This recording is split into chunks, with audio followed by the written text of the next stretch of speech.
여러분 반갑습니다. 일본 소식을 논평 없이 들려드리는 제이팩트입니다. 오늘은 손소독제 사용과 관련해서 꼭 알아두었으면 하는 내용을 전해드릴까 합니다.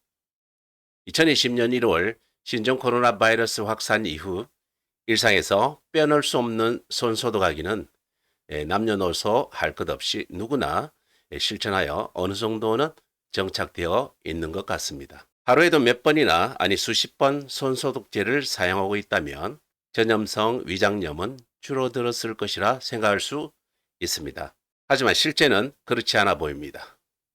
지난 12월 1일자 NHK 뉴스업에 소개된 알코올 소독 사각지대 전염성 위장염의 증가라는 기사를 보니 쉽게 넘길 일은 아닌 것 같아서 소개드리고자 합니다.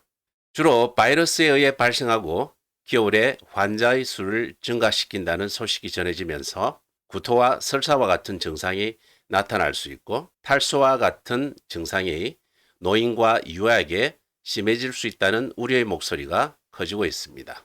이 전염성 위장염이라는 감염증은 작년 같은 시기에는 예년에 비해 대폭적으로 감소하는 추세를 보였으나 인플루엔자와 마찬가지로 신종 코로나 감염 대책이 효과를 발휘했던 것으로 보여지고 있습니다. 하지만 지금의 시기는 코로나의 감염이 확대되기 이전의 재작년 수준에 근접하고 있다는 것을 알 수 있습니다.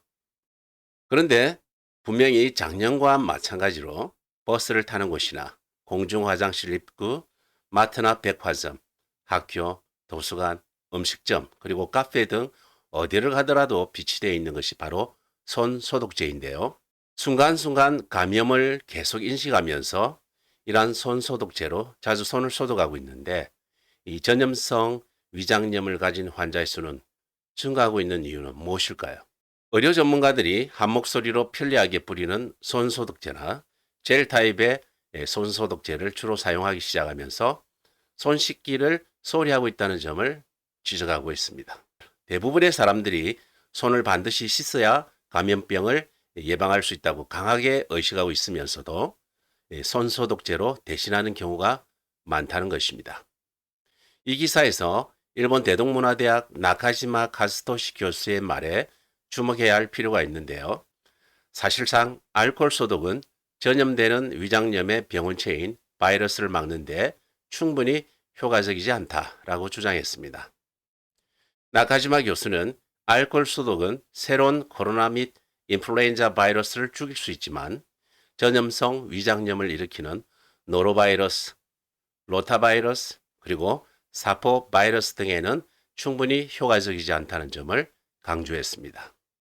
그 이유는 바이러스의 구조에 있다고 하는데 나가지마 교수 자신도 지난 2년 동안 알코올 소독제와 같은 새로운 코로나 예방 대책을 호소해 왔지만 이제는 무엇보다도 손 씻기가 중요하다는 점을 얘기했습니다.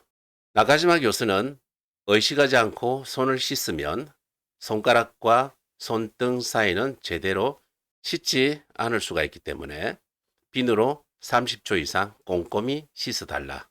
또한 일반 비누보다는 액체 비누를 추천하고 일반 비누는 표면을 오염시키고 바이러스를 옮길 수 있다고 했습니다. 또한 노로바이러스는 인간 대 인간 감염의 경우 이외에 음식을 통해 사람들을 감염시킬 수 있으며 굴과 같은 조개류를 먹을 때에는 잘 익혀서 먹는 것이 중요하고 주방을 하이프로클로산이나 온수로 소독하는 것도 효과적인 방법이라고 했습니다. 특히 만일 함께 사는 가족이 병이 나거나 감염되면 구토와 배변을 통해 많은 바이러스가 배출되기 때문에 처리 시 특히 주의를 기울여야 하고 구토 시 나오는 비말이 공기 중에 퍼지고 자칫 입을 통해 감염될 수 있다는 점과 구토할 때 환기에 주의를 기울여 온 가족이 감염되지 않도록 돌보는 사람의 수를 제한하는 것을 고려해달라라는 메시지를 전했습니다. 오늘은 신종 코로나 바이러스 예방을 위한 손소독제의 사용이 모든 바이러스를 차단할 수 없다는 점과 원천적으로 차단할 수 있는 가장 중요한 것은 손 씻기에 있다는 내용을 전해드렸습니다. 정확한 손 씻기를 통해 코로나 바이러스를 물론 각종 바이러스를 예방하여 여러분 가족 모두 건강한 겨울을 나셨으면 합니다. 이상 J팩트였습니다.